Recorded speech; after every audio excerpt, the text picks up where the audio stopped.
Dear students of class 8A and 8B, here are the following points I am going to explain.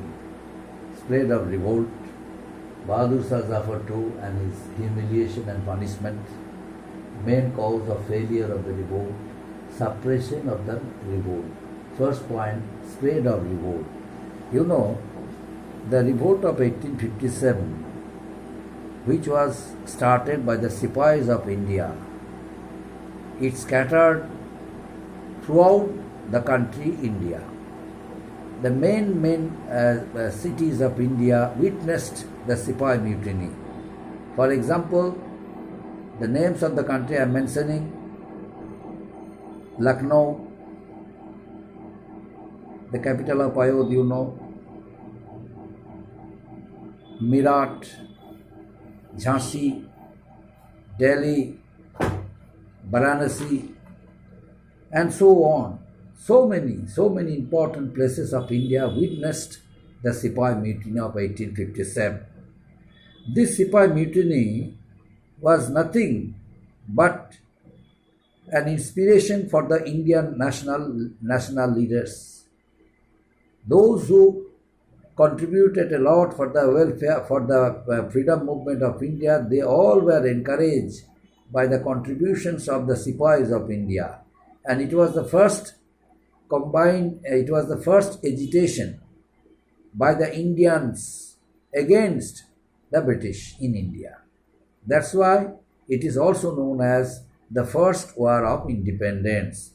Now, the spread of the revolt. The revolt was scattered in many states of India. Why? Because of the oppressive policies, expansionist policy of the British. The policy of subsidiary alliance introduced by Lord Wellesley, the policy of the doctrine of lapse introduced by Lord Dalhousie. So both of the two governor generals were expansionists.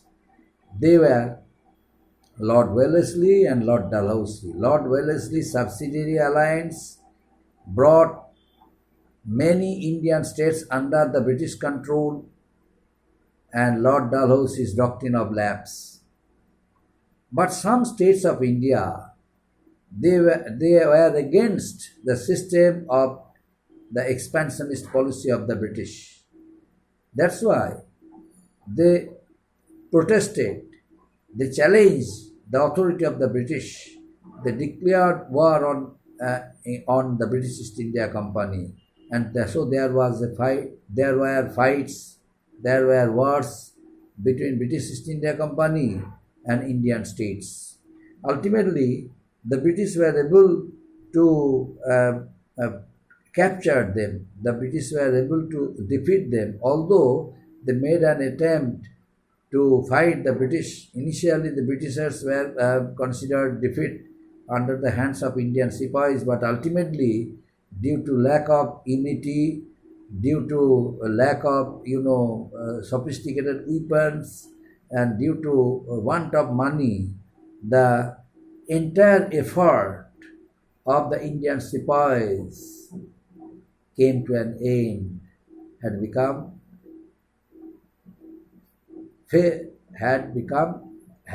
all the efforts done by the Sipahis of India fell flat, and ultimately the British recaptured the states from the hands of the Indian rulers. The next point, Bahadur Shah Zafar II and his humiliation and punishment.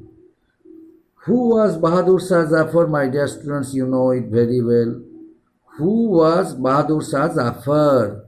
Bahadur Shah Zafar was the last Mughal emperor. Bahadur Shah Zafar was a pension of Mughal emperor. The British East India Company paid pension, and he led a royal lifestyle. But the British had no regards for him and his family. The British had no honor for Bahadur Shah Zafar too, since he was the last Mughal emperor. That's why Bahadur Shah Zafar too felt insulted by the British. Meanwhile, the Sipahis of India reached Red Fort, the residence of Bahadur Shah Zafar too, where he lived along with his family members. The Sipahis of India met Bahadur Shah Zafar too and requested him to take the leadership of their revolt, what they were going to organize. Bahadur Shah Zafar initially politely refused their proposal, but ultimately, under the inspiration of his wife, Bahadur Shah Zafar took the leadership of the Sipahis. And the Sipahi revolt, got another temperament under the leadership of Bahadur Shah Zafar too, who was declared the king of Hindustan by the Sipahis of India. So this pride honored Bahadur Shah Zafar. He took the leadership of the Sipahis.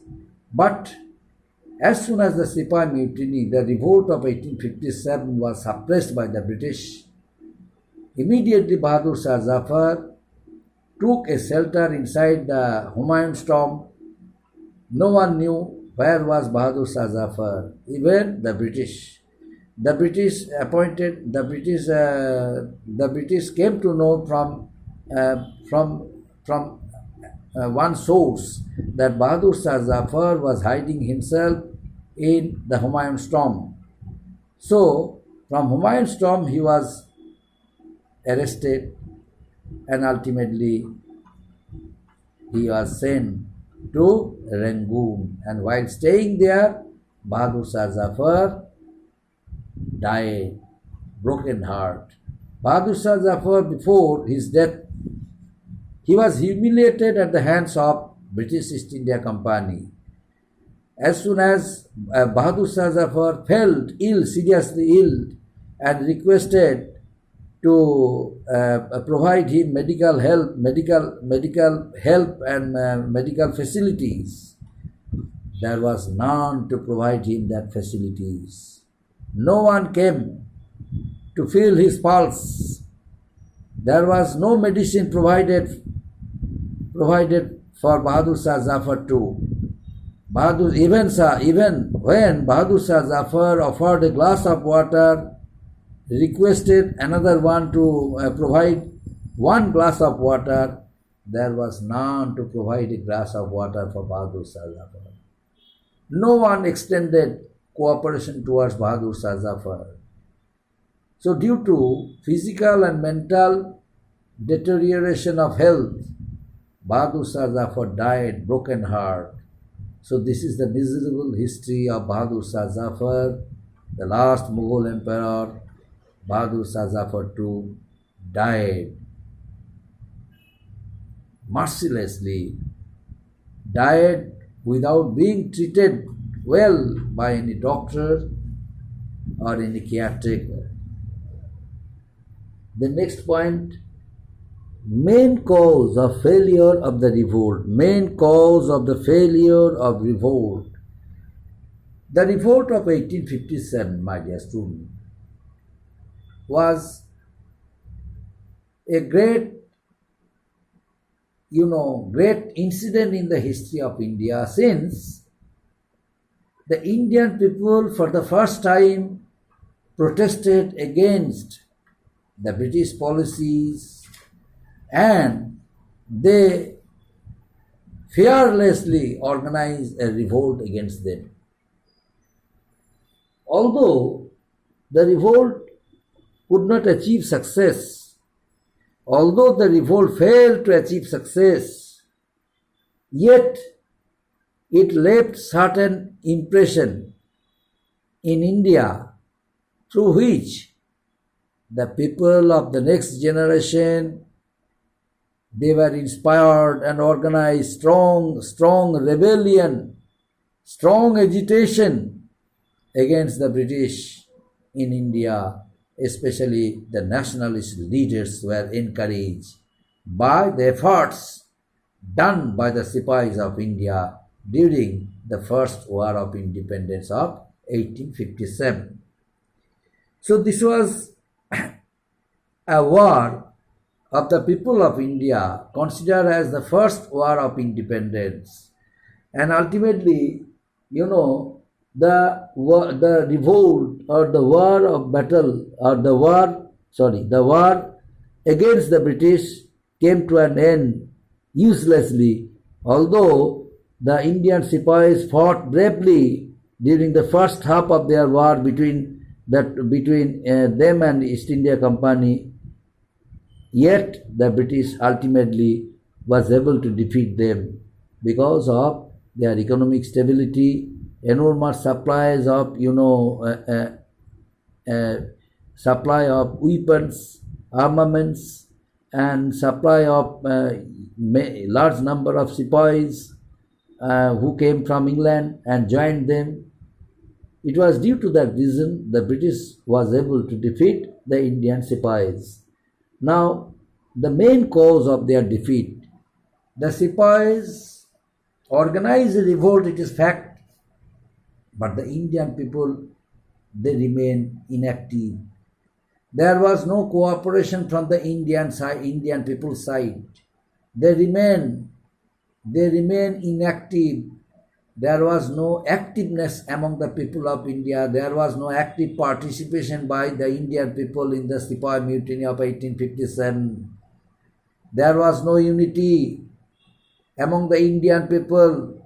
The zamindars, the talukdars, some groups of zamindars and talukdars joined the Sipahis, strengthened their hands, and many more, means the large numbers of Indian zamindars and talukdars, they became inactive.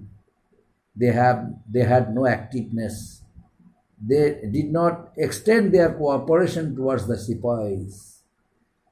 So this disunity among the Indians helped the British to suppress the rebellion or to suppress the revolt of 1857. It was due to that reason the zamindars and talukdars who joined hands the Sipahis, their properties after the suppression of the revolt of 1857 were confiscated by the British East India Company. Ultimately, they all had turned to be puppet zamindars, titular talukdars. They had no power because their properties were confiscated by the British after the suppression of 1857 revolt. Now, suppression of the revolt of 1857, suppression of the revolt. The revolt of 1857 was suppressed. Why and how? The British, on being defeated during the first half of the revolt or the war between the Sipahis of India and them, but they were supplied with armaments, more and more Sipahis, more and more naval assistance. The British increased their naval power and attacked the Sipahis through sea routes. From sea routes, so many soldiers came from England and armaments. With this help and with the help of financially, they also were benefited, but not the Sipahis, because the Sipahis did not have any help from Indian side. The zamindars, the rich people of India, they did not cooperate with the Sipahis. Neither they extend their cooperation financially, nor they extend their cooperation towards them physically, mentally, spiritually. So in every spheres of in every, you know, from every side, from each and every side, the Sipais were deprived of the help of the Indian people. Ultimately, it was bound that it was bound and it was sure that the Sipais would be defeated by the British. Ultimately, in spite of being learned that there was no financial help, there was no help for them by any Indian zamindars, but a very least number of zamindars and talukdars helped them. But uh, the help, that help could not encourage them, to fight actively, but still they did not leave their hopes and continued fighting against the British East India Company. And it was the credit, they deserved credit, because during the first part of battle between East India Company and the Indian Sipais, the Indian Sipais defeated the British East India Company. Hence, they requested British East India Company headquarters to send more and more Sipais and armaments for them. Ultimately, it reached, and the British East India Company was able to defeat the Indian Sipais. And only by this way they were able to suppress the revolt of 1857. The revolt of 1857 was suppressed. So many important places of India, like, Lucknow, the capital of Ayodhya, fought bravely against the British East India Company. They killed so many British sepoys, British soldiers. The British also killed so many Indian soldiers, sepoys, but the Indian sepoys killed much more soldiers than them in Lucknow, and that's why it took time to suppress the revolt of 1857 at Lucknow. But Jhansi also was one of the most important places. The Queen of Jhansi, Rani Lakshmibai, fought bravely, and another place that was also very important, Kanpur. Nana Sahib continued fighting against the British East India Company, but he was also defeated by the British. But his contribution will be written in golden letter in the history of India, that in India, for his remarkable contribution in the first war of independence, or in the Sipai mutiny of 1857. Up to this, my dear students, thank you.